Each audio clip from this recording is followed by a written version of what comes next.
Welcome to the Anchor Your Retirement podcast. I'm your host, Barbara Gullen, hanging out with my buddy and pal, Tony Shore. How you doing, Tony?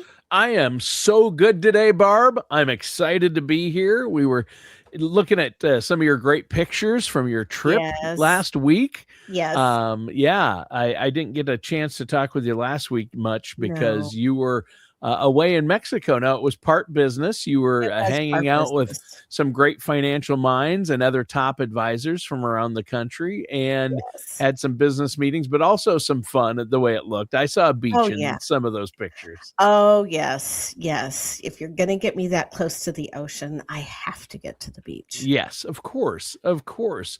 Well, I know you've also been busy meeting with folks, I helping have. people in the community with their finances. I know you focus on helping women with their finances, federal Mhm. workers, and everybody in between. We And do. We so, do. so I'm glad we're talking about a hot topic today, and We that are. is Social Security, right?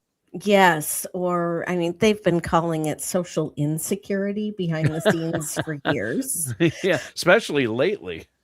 Well, headlines have come out saying that the Social Security Trust Fund could be depleted as early as the fourth quarter of 2032, which is Yeah. earlier than a lot of the other projections had Well, been. it went a few years ago. It was 36. Then it went to 34. Then 33, and now the latest. And that's straight from the SSA.gov It website. is. It Yeah. is.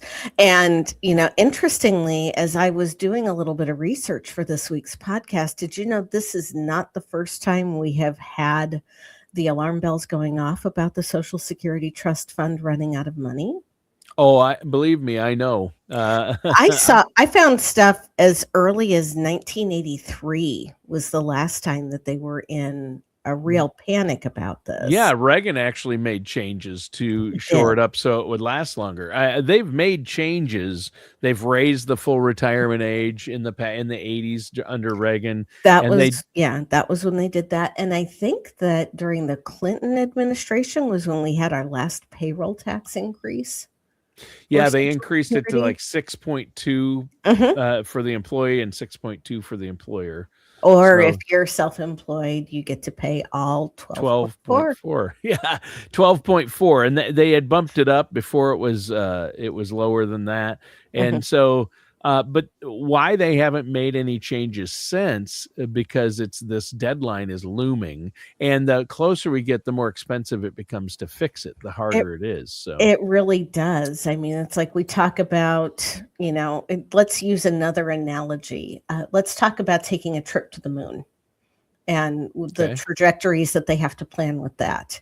If they are off by just 1 degree out of 360 degrees or something minuscule like that, Yeah, I think um, it's even less than 1 degree. yeah, when they are initially taking off or in that initial path to the moon, they will completely miss the moon and won't have the gravity of the moon to be able to boomerang back to Earth, and the ship is lost forever. Now, planning Yikes. for retirement isn't quite as dire as that unless you are waiting until that 11th hour. And then you've got a lot of work to do a lot of catching up. So many people rely on Social Security for a significant part of their retirement income Yeah. that when they are out there now talking about a 22% cut in benefits across the board in just a few short years, there are a lot of people out there who are going to suffer a serious economic hardship if that happens. Yeah. Well, and that's not good. Now, um a lot of people take it a little too far and say we're going to be completely out of benefits. Even if the trust fund does run dry, it doesn't mean you're not going to get anything, but it's going to be greatly depleted, right? Yes, it's going to be significantly lower than what you had projected. And so there is a school of thought that is emerging, trying to figure out how to retire without Social Security. And Interesting. and me being the math person I am, got out and started doing some research because I know other people have already done a lot of these calculations. Let's throw a little disclaimer in this podcast and say this is for educational purposes only. We are not carving anything in stone. We are not giving advice, and we are Personal not advice. personal advice, and we are not rattling off this stuff as gospel. Yeah. But Yeah. I mean, it is something to think about. right. What we're not doing is giving specific advice. You would need to meet with somebody to do that and get to Right. know their person. Everybody's situation is different as far as what they do with their finances, their time horizon, how much What they your have. lifestyle is, what your Yeah. expectations But are. but it is good to know and look at some hypotheticals like, hey, what if I didn't have any Social Security? Right. What needs to happen to make that happen Right. in a hypothetical situation? And interestingly, there are companies out there like Fidelity and Kiplinger's, who are both well-known names Yes. in the financial services sphere, that have retirement calculators out there or that have come out with some projections and some predictions. And, to sum it all up, if you're worried about Social Security not being there, Mhm. you're going to need to plan on saving about another 30 to 50% in your nest egg. Wow. Okay. Okay. Yeah. Now, again, the nest egg that you need depends very heavily on where you live. Believe it or not, guess what state is the least expensive state to retire in? Which one? Guess. Missouri? Close. Missouri is number 6. Kansas is number 5. Kansas, yeah. But if you go just a little bit further south to Oklahoma, Oh, that Oklahoma. is Okay. the least expensive state in Uh-huh. the 50 states to retire. Their Also the state in which you're most likely to get killed by a tornado. So I was going to say, or get pulled over on the highway. yeah, that's true. You got to watch out for those Oklahoma troopers. Yeah. So, average annual living expenses, say that 5 times fast, in Oklahoma are just under $52,000 a year. Wow. So if we multiply that out, Kiplinger says you can retire comfortably with about $735,000 in your nest egg for retirement. Now, it is no surprise what the most expensive state to retire is. It's got to be Hawaii, California, or New York. Hawaii, Massachusetts, and California Yeah. make up the top 3. Sure. New York is the 5th most expensive, with Alaska in between California and New York. Oh, sure. Yeah. Anything that's isolated. Hawaii, obviously, because right. Because it's an there, island. instead of needing $52,000 a year for your average expenses, you need about $110,000. Actually, a little bit more than that. Yeah. So especially now, I've heard it's gotten outrageous. I just talked to somebody who went to Hawaii, and they said it's insane. Couldn't afford to. They did not budget enough to visit there. I mean, it was that expensive. Like, Wow. I mean, like crazy. Like 10 times everything's 10 times the price at Well, least. remember the fires went through Maui. What was it? 5-6 years ago. Yep. And that has impacted a lot of things significantly. But Yeah. remember how I said with Oklahoma, you need about $735,000 to retire? For Hawaii, you need roughly $2.2 million. There you go. Yeah. Okay. That's crazy. Right. Yeah. And I like your numbers with Social Security because you always hear that Social Security makes up on average about 40 it's somewhere between 40 and 60% of people's retirement income for the majority of people. That's not everyone.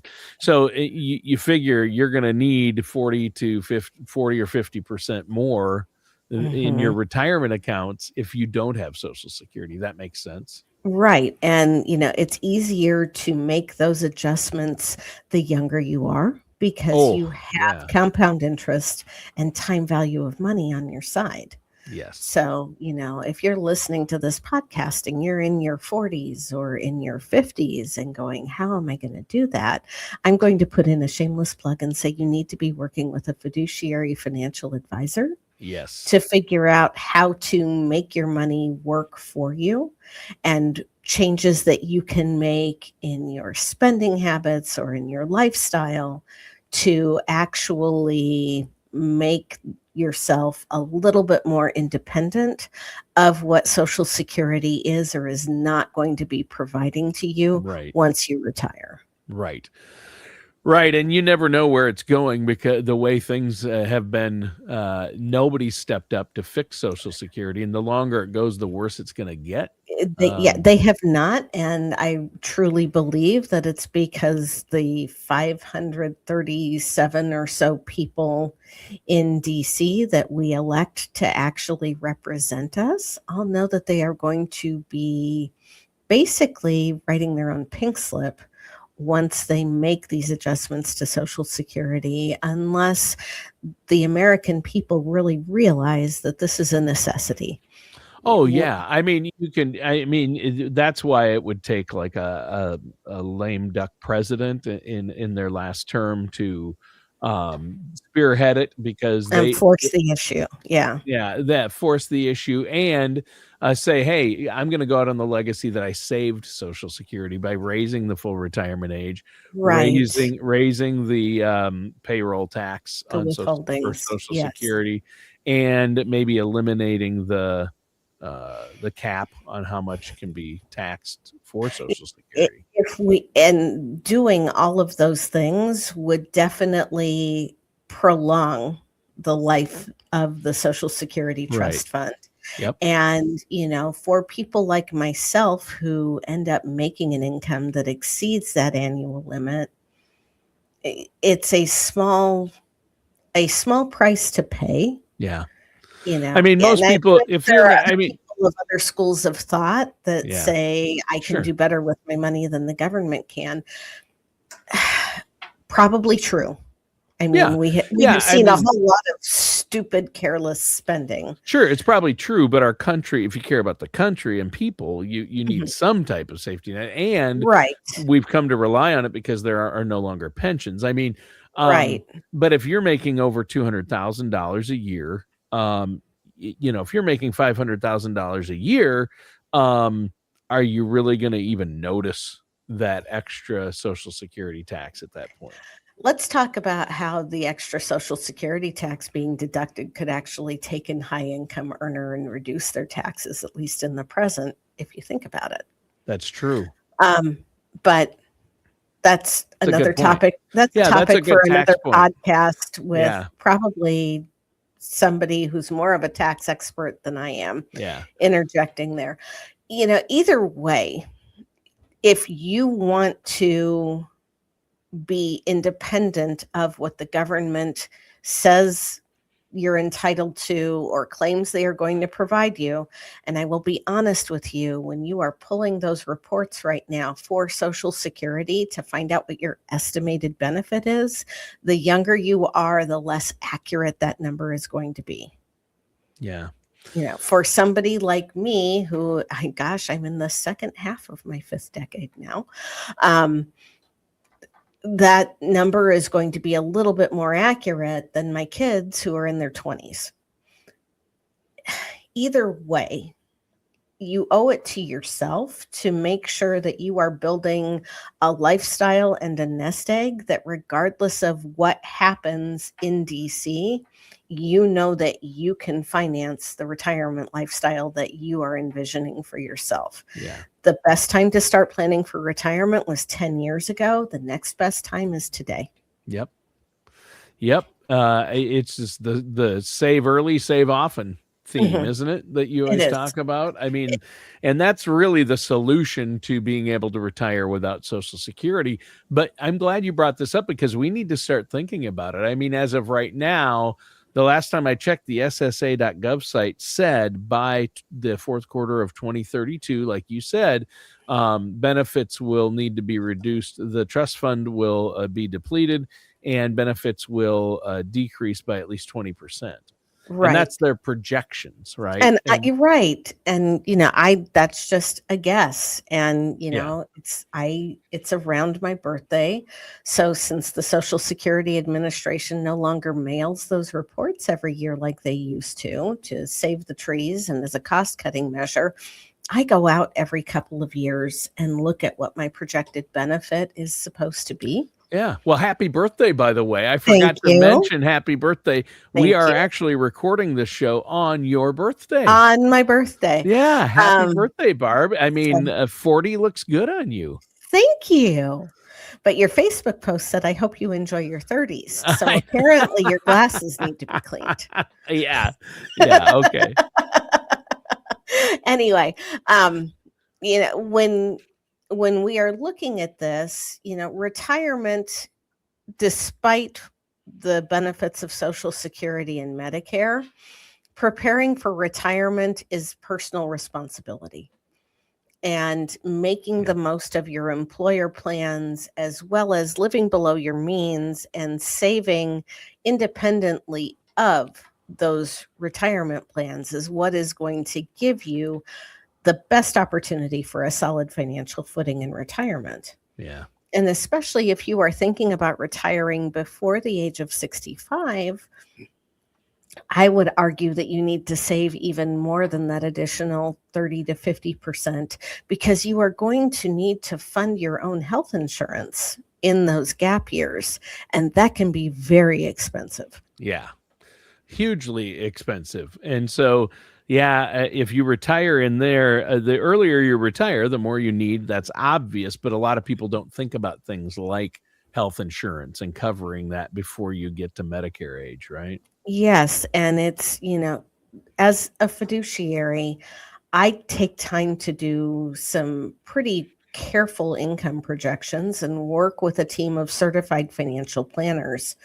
There are a lot of people that plan on spending a lot of money those first couple of years into retirement because they're taking those bucket list trips and they're doing the things that they couldn't do when they had an 8 to 5 job and a limited vacation schedule. However, when we do a lot of spending in those early years, we need to make sure that we are leaving enough in the nest egg to help cover those costs later on and to continue growing. We don't want to get into a negative spiral with income like has happened with the Social Security Fund trust fund where we're pulling more money out than is being earned through interest or increases in your investments. So, this is not something for the faint of heart.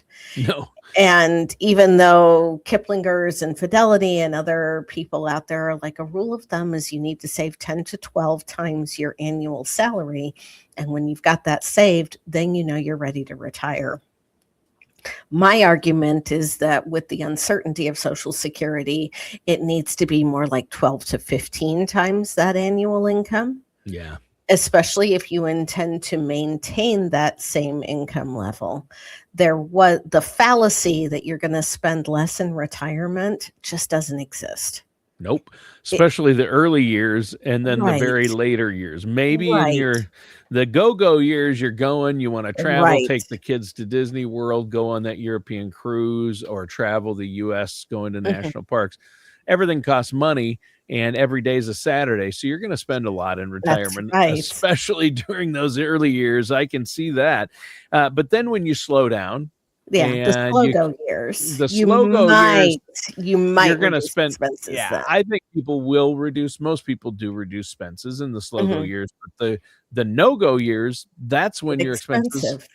very expensive. That's when you're gonna spend you could spend hundreds of thousands of dollars on healthcare. I mean, Easily, yeah, because especially if you Medicare end doesn't up in cover vision, dental, hearing, or long-term care. right, and heaven forbid if you end up in a situation where you are diagnosed with a cognitive issue and you Yeah, need to go into a full-time memory care, yeah. you're it's not cheap. Yeah, it's 10 to here, where I'm at, it starts at about $9,000 a month and goes up Mhm. to $12,000 a month. And so, and unless you're broke, Medicare doesn't cover any of that. Medicaid will cover it, but you have to be pretty much. With Medicaid, you're giving up almost all Broke. of your resources.